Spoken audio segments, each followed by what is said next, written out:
ಸುಮಿತ್ರಾ, ಸುಮಿತ್ರಾ, ಏನು ನೋಡು. ಲಕ್ಷ್ಮಿ, ಅಪ್ಪ ಆಶೀರ್ವಾದ ಮಾಡಿ. ನಿಂತ್ಕೋ. ಏನು ಅಂತ ಆಶೀರ್ವಾದ ಮಾಡ್ಲಿ? ನನ್ನ ಮನೆ ಮಾನ ಮರ್ಯಾದೆ ಉಳಿಸಕ್ ಬಂದಿದ್ಯಾ ಅಂತ ಆಶೀರ್ವಾದ ಮಾಡ್ಲಾ?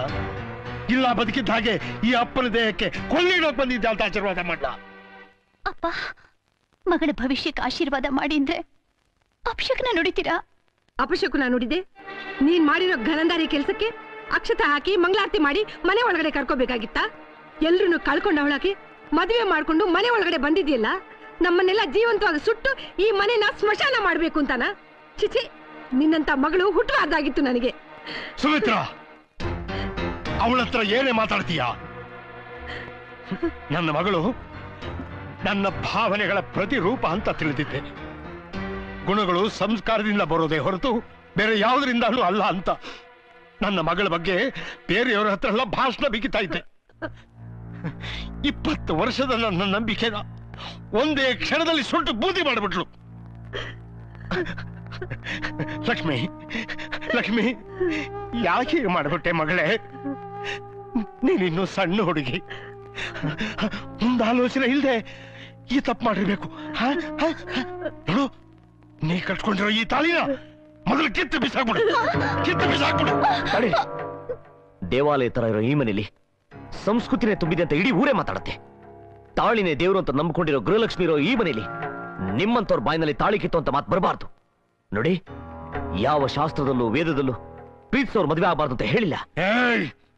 ವೇದ ಶಾಸ್ತ್ರದ ಬಗ್ಗೆ ಮಾತಾಡೋಕೆ ನಿನಗೇನೋ ಯೋಗ್ಯತೆ ಇದೆ? ಅವಳು ನನ್ನ ಮಗಳು. ಅವಳ ತಲೆ ಕೆಡಿಸಿ ನನ್ನ ಹೆಸರನ್ನ ಹಾಳು ಮಾಡಬೇಕು ಅಂತ ಬಂದಿದ್ಯಾ? ನಡಿಯೋ ಆಚೆ, ನಡಿಯೋ. ನೀವು ತಿಳ್ಕೊಂಡಿರೋ ಹಾಗೆ ನಾನಿನ್ನು ಸಣ್ಣ ಹುಡುಗಿ ಅಲ್ಲ. ನನ್ನ ಭವಿಷ್ಯದ ಬಗ್ಗೆ ನಿರ್ಧಾರ ತಗೊಳ್ಳೋ ಜ್ಞಾನ ನನಗಿದೆ. ಜ್ಞಾನ ನಿನಗಿದೆ ಅಲ್ಲ? ನನ್ನ ಮಗಳ ಭವಿಷ್ಯ ಚೆನ್ನಾಗಿರ್ಬೇಕು ಅನ್ನೋ ಪರಿಜ್ಞಾನ ನನಗಿಲ್ಲ. 20 ವರ್ಷದ ನನ್ನ ಪ್ರೀತಿ ಎಲ್ಲ ಮರೆತು ಬಿಟ್ಟೆ ಅಲ್ಲ? ಇನ್ನು ನಾನು ಯಾಕೆ ಬೇಕು ನಿನಗೆ? ಜನಗಳಿಂದ ಥೂ ಛೀ ಅನ್ನಿಸ್ಕೊಳ್ಳೋಕೆ ನಾನ್ ತಾನೇ ಯಾಕೆ ಬದುಕಿರಬೇಕು? ಬೇಡ ನನಗೆ.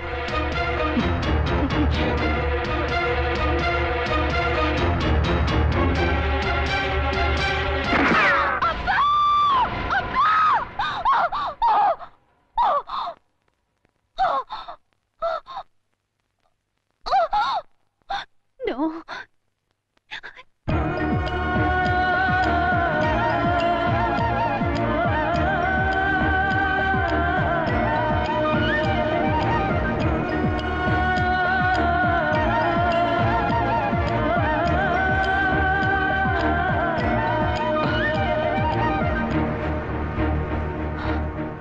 ಅಬ್ಬಾ, ಏನು ಅರ್ಜೆಂಟಾ ಮಾತಾಡ್ಬೇಕು ಅಂದಿಲ್ಲ, ಓಡೋಡಿ ಬಂದೆ. ಆಯಾಸ ಆಗೋಯ್ತು. ವಿಷಯ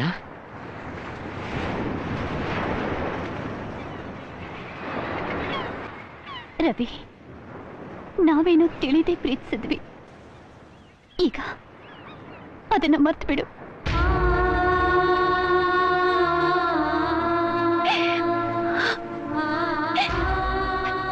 ರವಿ, ನಾನೇನನ್ನ ಲವ್ ಮಾಡೋವರೆಗೂ ನನಗಿದೆಲ್ಲ ಏನು ಅನ್ನಿಸ್ಲಿಲ್ಲ. ಈಗ ಯೋಚನೆ ಮಾಡಿದ್ರೆ ಭಯವಾಗುತ್ತೆ. ಈಗಿದ್ರಿಂದ ಯಾರನ್ನು ಕಳ್ಕೋಬೇಕಾಗುತ್ತೋ ಅಂತ. ರವಿ, ನಮ್ಮನೇಲಿ ನಮ್ಮಪ್ಪ ಹೇಳ್ದಾಗೇನೆ ಎಲ್ಲ ನಡೆಯೋದು. ನಾನಾಗ್ಲಿ ನಮ್ಮಮ್ಮ ಆಗ್ಲಿ ಒಂದು ದಿವಸನೂ ನಮ್ಮಪ್ಪನ ಎದುರು ನಿಂತು ಮಾತಾಡಿಲ್ಲ. ನಮ್ಮಪ್ಪ ನಮ್ಮನ್ನ ತುಂಬಾ ಪ್ರೀತಿಯಿಂದ ಸಾಕಿದ್ದಾರೆ. ಈ ವಿಷಯ ಗೊತ್ತಾಗಿ ನಮ್ಮ ತಂದೆ ಏನಾದ್ರೂ ಅನಾಹುತ ಮಾಡ್ಕೊಂಡ್ರೆ? Father sentiment. ನೀನು ನಿಮ್ಮಪ್ಪನೇ ಲವ್ ಮಾಡ್ಕೋ. ನೋಡು, ನಾನು ಇಷ್ಟು ದಿನ ಹುಡುಗಾಟ ಕೇಳಿದ್ದೆ. ನೀನು ಪ್ರೀತಿ ಅನ್ನೋದು ಏನು ಅಂತ ನಾನು ತೋರಿಸ್ಕೊಟ್ಟೆ. ತುಂಬಾ ಥ್ಯಾಂಕ್ಸ್. ಓಕೆ, ನೀನ್ ನನ್ನ ಮರ್ತರು ನಾನು ನಿನ್ನ ಮರೆಯೋದಿಲ್ಲ. ನೀನ್ ನನ್ನ ಹೃದಯದಲ್ಲೇ ಇರ್ತೀಯ. ಗುಡ್ ಬಾಯ್.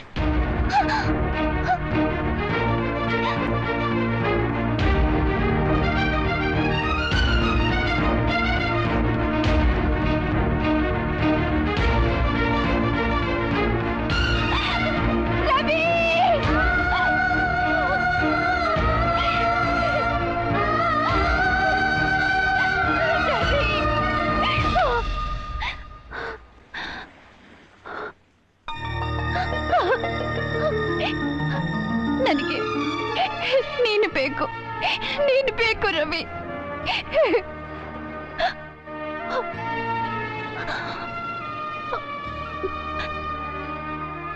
ನನಗೆ ನನ್ನ ತಂದೆನೂ ಬೇಕು.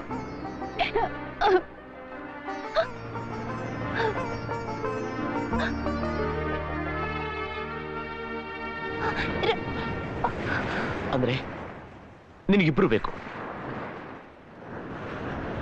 ನಿಮ್ಮಪ್ಪನ ಒಪ್ಪಿಸಿದ್ರಾಯ್ತು. ಅದಷ್ಟು ಸುಲಭ ಅಲ್ಲ. ಅವ್ರು ಯಾರನ್ನೂ ನಂಬಲ್ಲ.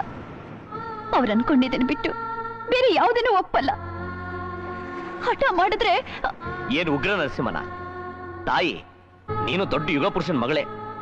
ಓಕೆ, ನೀ ಭೂಮಿ ಮೇಲೆ ನಿಮ್ಮ ಅಪ್ಪನ ಡೀಟೇಲ್ಸ್ ಗೊತ್ತಿರಂತ ಪುಣ್ಯಾತ್ಮ ಯಾರ ಇದಾರ? ಒಬ್ಬನೇ ಒಬ್ಬ ಇದ್ದಾನೆ. ಅವ್ರ ಅಸಿಸ್ಟೆಂಟ್, ಆಬ್ಸೆಂಟ್ ಮೈಂಡೆಡ್ ಅನಂತು ಅಂತ.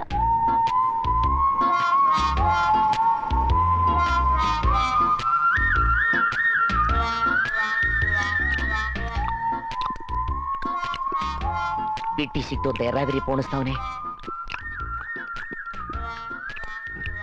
ಮೆಲ್ಲಕ್ತೀನಿ ತಂದೆ ನತ್ತತ್ ಬಿಡತ್ತು. ಅಯ್ಯೋ ಅಯ್ಯೋ, ನೀವು ನನ್ನ ಎಷ್ಟೊಂದು ಪ್ರೀತಿಸ್ತಿದ್ದೀರಿ.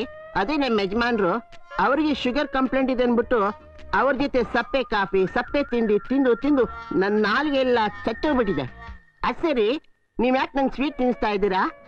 ವರ್ಷಕ್ಕೊಂದ್ಸರಿ ನಾನು ಅನಂತ ಪದ್ಮನಾಭನ ವ್ರತ ಮಾಡ್ತೀನಿ. ಅನಂತನ ಹೆಸರು ಸ್ವೀಟ್ ನ ತಿನ್ನಿಸ್ಬಿಟ್ರೆ ಆ ಭಗವಂತನ ಪ್ರೀತಿ ಆಗತ್ತೆ ಅನ್ಬಿಟ್ಟು ನಿಮ್ಮನ್ನ ಭಗವಂತ ಸ್ವರೂಪ ಅಂತ ತಿಳ್ಕೊಂಡ್ಬಿಟ್ಟಿದೀನಿ. ಅಂದಾಗೆ ನಿಮ್ಮ ಯಜಮಾನರ ವೀಕ್ನೆಸ್ ಗಳೇನು? ಒಂದಾ ಎರಡ, ನೂರಾರಿವೆ. ಅದ್ರಲ್ಲಿ ಯಾವ್ದನ್ನ ಹೇಳಿ? ಅದ್ರಲ್ಲಿ ಯಾವ್ದಾದ್ರು ಒಂದೆರಡು ಹೈಲೈಟ್ಸ್ ಹೇಳಿ.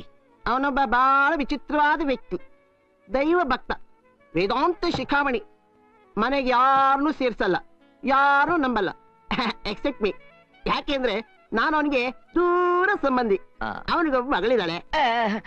ಅವರಪ್ಪನ ಬುದ್ಧಿಗೆ ಆ ಹುಡುಗಿಗೆ ಅದಂತ ಬಕ್ರ ಹುಡುಗ ಸಿಗ್ತಾನೋ ಏನೋ. ರೇ, ಅವ್ರ ಅಳಿನ ಬಕ್ರ ಅಂದ್ರೆ ರೈಸ್ ಆಗೋಗ್ಬಿಡ್ತೀನಿ. ಹೋಗ್ರಿ, ಕೈ ತೊಳ್ಕೊಂಬರ್ರಿ. ಇಲ್ಲಿ ತೊಳಿಬೇಡ್ರಿ, ಹೋಟ್ಲವ್ರು ಮಕ್ಕ ಹೋಗಿತಾರೆ. ಹೋಗಿ ಬೇಸಿರಿ ಹೋಗ್ರಿ. ಓ ಸಾರಿ.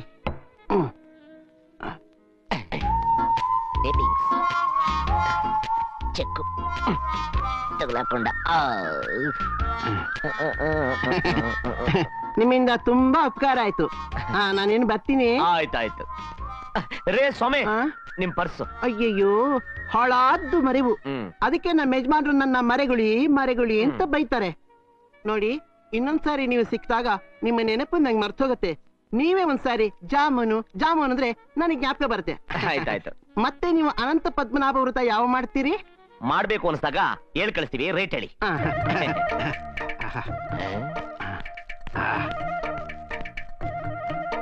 ಕ್ಲೀನ್ ಕಿಷ್ಟಪ್ಪ. ನಿನಗೇನಾದ್ರು ಬುದ್ಧಿ ಇದ್ದಿದ್ಯಾ? 2 ಲಕ್ಷ ರೂಪಾಯಿ ಚೆಕ್ನ ಕಳ್ಕೊಂಬಂದಿದ್ಯಲ್ಲ, ಎಲ್ಲಿ ಕಳೀತು? ಅದೇ ನೆನಪಾಗ್ತಾ ಇಲ್ಲ ಸರ್. ಓ, ಬೆಳಗಿಂದ ಯಾರು ಸಿಕ್ಕಿದ್ರಾ? ಸಿಕ್ಕಿದ್ರು ಸರ್. ಯಾರು ಯಾರು? ನೀವೇ. ಓಪನ್ ಚೆಕ್ ಕಣ ಯಾವುದು? ಬೇರೆ ಯಾರ ಕೈಲಾದ್ರು ಸಿಕ್ಕಿದ್ರೆ ಕ್ಯಾಶ್ ಮಾಡಿಸ್ಕೊಂಡ್ಬಿಡ್ತಾರೆ. ಮೊದಲು ಬ್ಯಾಂಕ್ ಫೋನ್ ಮಾಡಿ ಸ್ಟಾಪ್ ಪೇಮೆಂಟ್ಗೆ ಹೇಳು. ಸರ್, ನಂಬರ್ ಏನ್ ಸರ್? ನೀವೇ ಹೇಳ್ತೀರಲ್ಲ.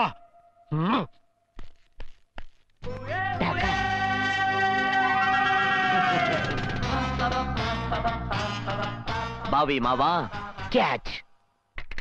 ಓ, ಒಳ್ಳೆ ಸಮಯಕ್ಕೆ ಫೋನ್ ಬೇರೆ ಕೆಟ್ಬಿಟ್ಟಿದೆ. ಸರ್, ನಾನೇ ಬ್ಯಾಂಕ್ ಹೋಗಿ ಬರ್ಲಾ? ನೀನು ಹೋದ್ರೆ ಮುಗೀತ್ ನನ್ ಕಥೆ. ನಾನೇ ಹೋಗಿ ಬರ್ತೀನಿ. ಗುರುವೇ ಸದಾನಂದ. ಯಾರು ನೀವು? ಸದಾನಂದ ರಾಯರು. ಹೌದು, ನಾನೇ. ನೋಡಿ, ನಾನೀಗ ಬಹಳ ಅರ್ಜೆಂಟ್ ಅಲ್ಲಿ ಇದ್ದೀನಿ. ನೀವು ಬಂದಿದ್ದು? ನನಗೆ ಸದಾನಂದ ರಾಯರ ಹೆಸರಲ್ಲಿ ಒಂದು ಚೆಕ್ ಸಿಕ್ತು. ಚೆಕ್ಕ? ಹೌದು. ನಾನು ಟೆಲಿಫೋನ್ ಡೈರೆಕ್ಟರಿನಲ್ಲಿರೋ ಎಲ್ಲಾ ಸದಾನಂದ ರಾಯರನ್ನ ಹುಡುಕಿ ಅವ್ರ ಫೋನ್ ನಂಬರ್ಗಳನ್ನ ತಗೊಂಡು ಎಲ್ಲಾರ್ಗೂ ಫೋನ್ ಮಾಡಿದೆ. ಯಾರು ನಂದಲ್ಲ ಅನ್ಬಿಟ್ರು. ಕಡೆಗೆ ಹುಡ್ಕೊಂಡವರು ನೀವೊಬ್ಬರೇ ಸದಾನಂದ ರಾಯರು. ಸರಿ, ನಾನು ನಿಮಗ್ ಫೋನ್ ಮಾಡಿದೆ. ನಿಮ್ಮ ಫೋನ್ ಕತ್ರಿ ಡೆಡ್ ಆಗ್ಬಿಟ್ಟಿತ್ತು. ಸರಿ, ನೇರವಾಗಿ ಕೊಟ್ಟೋಣ ಅಂತ ಬಂದೆ. ನೋಡಿ, ಈ ಚೆಕ್ ನಿಮ್ದಾದ್ರೆ ಇಟ್ಕೊಳ್ಳಿ, ಇಲ್ಲಾಂದ್ರೆ ವಾಪಸ್ ಕೊಟ್ಬಿಡಿ. ವಾರಸುದಾರ್ಗೆ ರಿಟರ್ನ್ ಮಾಡ್ಬಿಡ್ತೀನಿ. ಚೆಕ್ ನಂದೇ. ನಮ್ಗೇನ್ ಗೊತ್ತಿಲ್ವಾ? ನಾವು ಬಂದಿರೋದೇ ಕ್ಯಾಚ್ ಹಾಕಕ್ಕೆ. ನಿಮ್ಮ ಹೆಸರು? ನನ್ನ ಹೆಸರು ರವಿ ಅಂತ. ರವಿ ಸರ್, ಈ ಕಾಲದಲ್ಲಿ ಜನ 1 ರೂಪಾಯಿ ಸಿಕ್ಕಿದ್ರೂ ಬಿಡೋದಿಲ್ಲ. ಪರಸ್ತ್ರೀ ಪರಸ್ವತ್ತು ಅಂದ್ರೆ ಬಾಯ್ ಬಿಡ್ತಾರೆ. ಅಂತ ಅದ್ರಲ್ಲಿ 2 ಲಕ್ಷ ರೂಪಾಯಿ ಚೆಕ್ನ ವಾಪಸ್ ತಂದು ಕೊಟ್ಟಿದ್ದೀರಲ್ಲ, ಯು ಆರ್ ರಿಯಲಿ ಗ್ರೇಟ್. ಅಯ್ಯಯ್ಯೋ, ಅಂತ ದೊಡ್ಡ ಮಾತು ಯಾಕೆ ಸರ್? ಪರರ ಸೊತ್ತು ಪಾಷಾಣ ಸಮಾನ ಅಂತ ನಮ್ ತಾಯಿ ಆಗಾಗ ಬೋಧನೆ ಮಾಡ್ತಿರ್ತಾರೆ. ನಿಮ್ಮಂಥವ್ರಿಗೆ ಜನ್ಮ ಕೊಟ್ಟ ತಾಯಿ ನಿಜಕ್ಕೂ ಮಹಾ ಮಾತೆ. ಕಡ್ಡಿಪುಡಿ ನೋಡಿ ರವಿ, ಚೆಕ್ಕನ್ನ ಈ ಅನಂತು ಕೈಲಿ ಕೊಟ್ಟಿದ್ದೆ. ಇವನ ರಸ್ತೆಯಲ್ಲಿ ಕಳ್ಕೊಂಡ್ ಬಂದಿದ್ದಾನೆ. ಅಯ್ಯಯ್ಯೋ, ಇಂಥ ದೊಡ್ಡ ಸಮಾಚಾರನ ಇಂಥ ದಡ್ರ ಕೈ ಕೊಡಬಾರ್ದು ಸರ್.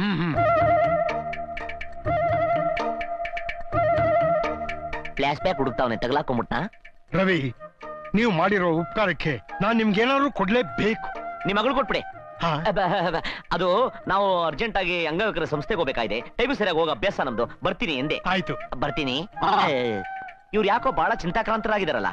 ಅವಂದು ಮರಗುಳಿ ಸ್ವಭಾವ, ಮರ್ತಿರೋದನ್ನೆಲ್ಲ ಜ್ಞಾಪಿಸ್ಕೊತಾನೆ ಇರ್ತಾನೆ. ಓಹೋ, ಎರೇಸ್ ಆಗಿರೋ ನೆಗೆಟಿವ್ ನ ಪ್ರಿಂಟ್ ಆಗ್ತಾ ಇದ್ರೆ ಅಂತ ಕಾಣಿದೆ. ಆಗ್ಲಿ ಬರ್ತೀನಿ. ಸರ್, ಇವರು ಅದ್ಭುತ ವ್ಯಕ್ತಿ ಕಣಯ್ಯ. ಇಂಥ ವ್ಯಕ್ತಿನ ಕಾರವಾರದಲ್ಲಿ ಇಡೀ ಸೀಮೆಲೆ ಕಂಡಿಲ್ಲ ನಾನು. ಆಹಾ,